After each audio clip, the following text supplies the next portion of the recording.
UPSC clear किया, rank 510 IPS, becoming the youngest IPS of Gujarat at such a early age, and then people come to you and बोलते हैं आप बहुत नसीबदार है, you are very lucky. I tell them in reverse, luck favours the brave. कोई अपना luck साथ में लेके नहीं आता, वो बनाना पड़ता है. अगर आपके पास रिस्क लेने का एटीट्यूड है, सी मैं गुजराती हूं and we know the business, and business का एक ही फंडा है, higher the risk higher the profit. So अगर 8:30 को आपका एक्सीडेंट होता है और 9 o'clock आप मेंस की एग्जाम देने जा सकते हैं, इंटरव्यू से पहले 1 महीने तक आप हॉस्पिटलाइज्ड है और उससे 1 वीक पहले आप दिल्ली जाके उसकी प्रिपरेशन कर सकते हैं, तो luck has to come with you. उसको आना पड़ेगा और आपको आईपीएस बनाना पड़ेगा. लोग बोलते हैं कि एक्सीडेंट के बाद आप जाके आए एंड ऑल, तो द सिंपल था कि मैं एग्जाम के लिए निकला, मेंस मेरा था, सुबह GS3 का पेपर था. 8:30 को मेरा स्कूटी स्लिप हो गया, मेरा लिगामेंट इंजरी हो गया, लेफ्ट हैंड में इंजरी था, सीट से ब्लीडिंग हो रहा था. लेकिन मेरे पास 2 ऑप्शन थे. मैं खड़ा हुआ, मैंने देखा, okay my right hand is safe, and I decided I'll go to the exam hall and write the exam. मेरे पास 2 ही ऑप्शन थे, या तो मैं वहां से उठ के रोने लगूं, यार मेरे साथ ही ऐसा क्यों हुआ, मेरा एक्सीडेंट हो गया, मेरा मेंस खराब हो गया और हॉस्पिटल जाओ, या दूसरा ऑप्शन था कि मैं देखूं कि मैं 3 घंटे और सर्वाइव कर सकता हूं. हाँ कर सकता हूं. मैं मेंस के लिए एग्जाम हॉल में गया. ये जितने भी फोटोग्राफ्स लगे हैं, सर ने जैसे बताया कि जितने भी इंसान सक्सेसफुल हुए, अगर आप उसकी लाइफ स्टोरी देखेंगे तो कहीं ना कहीं एक मोमेंट आता है जहां पे वो इंसान की जो स्ट्रगल है वो पीक पे हो जाते हैं. वो इस मोमेंट पे आपको डिसाइड करना है कि आपको वहां से यू टर्न लेना है या आपको वहां से आगे निकलना है. इन सब लोगों ने डिसाइड किया कि उनको वहां से आगे निकलना है. एंड दैट इज द फंडा ऑफ लाइफ. सक्सेस उन्हीं को मिलता है जो इस स्ट्रगल वाले मोमेंट से आगे निकलने की सोचते हैं. जब भी आपको लगे कि आपके सिर पे बहुत मुसीबत है, जब भी आपको लगे कि आप हर तरह से गिर चुके हैं, जब भी आपको लगे कि आपके पास कोई ऑप्शन नहीं है, तब एक चीज आप अपने दिमाग में लाइएगा कि यही मोमेंट है जहां से आपकी तकदीर बदलने वाली है. क्योंकि डायमंड जो होता है वो जितना ज्यादा घिसता है उतनी ज्यादा उसकी वैल्यू होती है. सोना जो होता है वो जितना ज्यादा तपता है उतनी उसकी वैल्यू होती है. अगर आप जिंदगी में तप रहे हैं, अगर आप जिंदगी में घिस रहे हैं, अगर आपको लग रहा है कि आप हर तरह से मुसीबतों में गिरे हुए हैं, तभी आपकी जो वैल्यू है वो बढ़ने वाली है. और यही मेरा एटीट्यूड रहा है. लोग बोलते हैं कि तुम्हारी फाइनेंशियल कंडीशन ठीक नहीं थी, पापा इलेक्ट्रिशियन थे, मम्मी हाउसवाइफ थी, डायमंड के कारखाने में काम करती थी, उसके बाद उन्होंने मैरिज में रोटियां बनाने का काम किया और उस तरह से मैं पढ़ा. लेकिन जब मुझे पूछा जाता है कि ऐसी कौन सी चीज है आपकी लाइफ में जो आप बदलना चाहते हो, एंड आई सेड नथिंग. क्योंकि अगर वो चीजें नहीं होती मेरी लाइफ में तो शायद आज आपके सामने में नहीं होता. तो अगर लाइफ में प्रॉब्लम्स है, अगर लाइफ में स्ट्रगल है, जैसे सर ने बताया struggle is a part of life, and I strongly believe in that. क्योंकि अगर हम दिल्ली में थे, मेरे दोस्त के साथ में निकला बाहर घूमने, तो बोलता है यार ऐसी लाइफ चाहिए, कोई मगजमारी नहीं, आराम से बैठते पूरे दिन एसी वाले कमरे में, बहुत सारे पैसे है और कोई टेंशन नहीं, ऐसी लाइफ चाहिए मुझे. मेरे पास ऑप्शन है. बोलता क्या? बोला देख सामने एटीएम का रूम दिख रहा है, एसी वाला कमरा है, बहुत सारे पैसे, कोई मगजमारी नहीं, जॉब ले ले. क्यों IAS IPS में दिमाग खराब कर रहा है? अगर स्ट्रगल नहीं चाहिए तो you have to compromise with that life. जब भारत वर्ष का सपना चंद्रगुप्त ने देखा, चाणक्य ने देखा, और उस भारत वर्ष को बनाने के लिए जब ये संघर्ष जारी था, और तब नंद के राजा धनानंद की डॉटर दूरदराज से चंद्रगुप्त को प्यार हो जाता है, और जब चाणक्य उनको बोलते कि नहीं तुम्हें उससे दूर रहना है, और तब चंद्रगुप्त बोलता है आचार्य कभी कभी सोचता हूं कि जिंदगी में या ये भारत के सम्राट बनने के लिए इतना त्याग, इतना बलिदान ना देना होता तो. और तब चाणक्य रिप्लाई करते हैं तो हर कोई भारत का सम्राट होता। This is the fundamental rule of life. अगर आईएएस बनने के लिए, आईपीएस बनने के लिए सैक्रिफाइस करना नहीं पड़ेगा, अगर उसके लिए आपको त्याग नहीं करना पड़ेगा, तो आज पूरे इंडिया में हर घर में आपको आईएएस आईपीएस मिल जाएंगे। So when you are entering into this game of UPSC और MPSC, make sure that you have to sacrifice anything which will take you to your goal. लेकिन प्रॉब्लम ये है कि हमें टेंशन होती है, यार दोस्त की एंगेजमेंट है, उसकी बर्थडे पार्टी है, उसकी शादी है, अटेंड नहीं करूंगा तो बोलेगा मैं तेरी शादी में नहीं आऊंगा, एंड ऑल।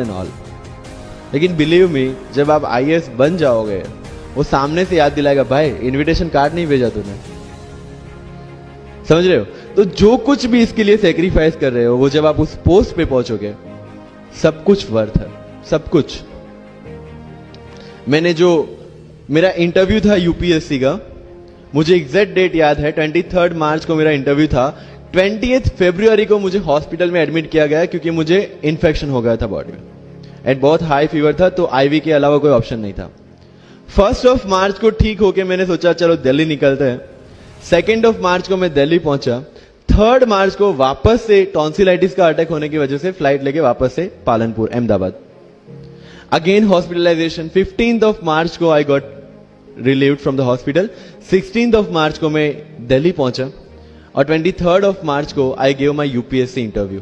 तो 1 महीने का हॉस्पिटलाइजेशन। उसके बाद जब दिमाग में ये था कि मेरे साथ जो लोग इंटरव्यू दे रहे हैं वो 1 महीने से प्रिपरेशन कर रहे हैं, एंड 1 महीने से मैं हॉस्पिटल में था, again I thought this is the moment to prove yourself. I went to the interview और पूरे इंडिया में 2nd highest marks in interview. This is not to say कि मैंने कितना अचीवमेंट लिया, this is just to say UPSC is all about this.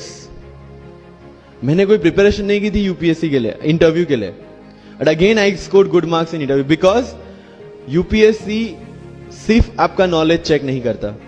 Make it very clear in your mind. जैसे sir ने बोला, it's a game of wisdom. आपको पहले officer बनना पड़ेगा यहां से। यूपीएससी का काम तो सिर्फ थप्पा लगाना है कि हाँ ये ऑफिसर बन गया। जितने भी आईएएस आईपीएस ऑफिसर्स को आप मिलोगे, you will realise this thing कि ऑफिसर वाली क्वालिटीज इसमें पहले से है। आप जब प्रिपरेशन स्टार्ट करते हैं तभी से समझ लीजिए कि आपकी आईएएस और आईपीएस की ट्रेनिंग भी स्टार्ट हो गई। बिकॉज जो क्वालिटीज आपको चाहिए as an officer, as a IAS, as an IPS, क्या क्वालिटीज चाहिए? फर्स्ट ऑफ ऑल कॉन्फिडेंस, कि जब आप उस सीट पे बैठते हैं, आपके सामने कोई भी क्वेश्चन आएगा, you will be able to handle the issue. ये कॉन्फिडेंस लेके आपको उस सीट पे बैठना है। यही कॉन्फिडेंस चाहिए when you start the preparation. Decision making, अगर हर एक टॉपिक पे आप हर एक कोई को पूछने जाते हैं, भाई इसमें कौन सी बुक पढ़ूं, इसमें क्या पढ़ूं, इसमें क्या करूं, then you are not suitable for this exam. लोग बोलते हैं कि 1 साल में प्रिपरेशन, जैसे मैंने जून 2016 में मैं दिल्ली गया और जून 2017 में मैं अपियर हुआ, and I clear UPSC and GPSC. People से कि सर 1 साल की मेहनत में आपने एग्जाम क्लियर कर दिया। यस, टेबल और चेयर पे बैठ के करने वाली मेहनत 1 साल की थी, लेकिन उसके पीछे की मेंटल प्रिपरेशन कितनी पुरानी थी। जब मैं प्राइमरी स्कूल में था तब सोचा था कि आईएएस बनना है, और तब से मेरी जो जर्नी है, तब से मेरा जो टेम्परामेंट है, तब से मेरा जो एटीट्यूड है, वो इसी डायरेक्शन में था। जब कॉलेज में था तब मैंने एनजीओ स्टार्ट किया, 3 एनजीओ से मैं जुड़ा था। जब लोग सोशल मीडिया, व्हाट्सएप और फेसबुक पे बिजी थे, मैं वहां स्लम में जाके बच्चों को पढ़ा रहा था। क्यों? क्योंकि मुझे पता था कि फ्यूचर में यही काम करना है, क्यों ना अभी से उसकी ट्रेनिंग ले लो। So I have invested my each and every moment for this goal, because जो पर्सनालिटी टेस्ट लास्ट में यूपीएससी लेता है, इंटरव्यू नहीं है वो, we consider it as interrogation. Interview को इंट्रोगेशन लेके चलता है, वहां पे पूछताछ होगी नहीं। अगर यूपीएससी के इंटरव्यू में 10 में से 9 क्वेश्चन के आंसर भी आप सॉरी सर और sorry ma'am, I don't know कह के देते हैं, उसका कोई इंपैक्ट नहीं पड़ता। इंपैक्ट पड़ता है वो 9 क्वेश्चन न आने का प्रेशर आप कैसे हैंडल करता है। आपके पसीने छूट जाते हैं या आप वही टेम्परामेंट के साथ इंटरव्यू कंटिन्यू करते हैं? मार्क्स उस चीज पढ़ाई की है, या मेरा फैमिली बैकग्राउंड अच्छा नहीं है, या मेरी एज ज्यादा हो गई है, या मैं वर्किंग प्रोफेशनल हूँ, उसके साथ में कैसे एग्जाम करूँ? हर एक प्रॉब्लम के लिए we have the solutions and we have the examples, जिन्होंने अलग अलग तरीके से प्रिपरेशन की है। All India rank 2 Anu Kumari madam 1.5 साल 2 साल के लिए अपने 2.5 साल के बच्चे को अपने से दूर रख के प्रिपरेशन किए at the age of 31 and she could become the IAS।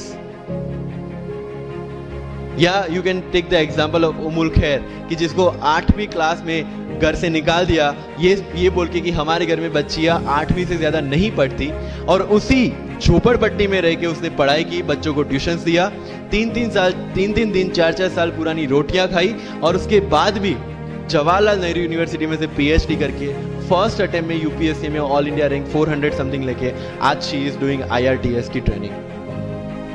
And with the genetical disorder की उसके जो बोन डेंसिटी वो काफी कम है, तो आज तक 16 से 17 तो उनके ऑपरेशन हो चुके हैं। Do we have any kind of limitations like this? कोई जेनेटिक डिसऑर्डर, या घर से निकाल दिया गया हो, या खुद मजदूरी करके पढ़ना है? No. Then what are the problems? All problems are here. अगर मैंने ये सोचा होता कि अब एक्सीडेंट हो गया, मेरे से नहीं लिखा जाता, नहीं लिख पाता मैं। मुझे किसी ने पूछ लिया कि सफीन हसन के अचीवमेंट्स इतने हैं, इतना सब कुछ मतलब पा लिया है, what is a failure in your life? And I said there is no failure in my life, there are certain experiences in my life. If you want to make it success और failure, it's in your mind. अगर किसी चीज आपके साथ कुछ हुआ, उसमें से सीख के आगे बढ़ना का एटीट्यूड आप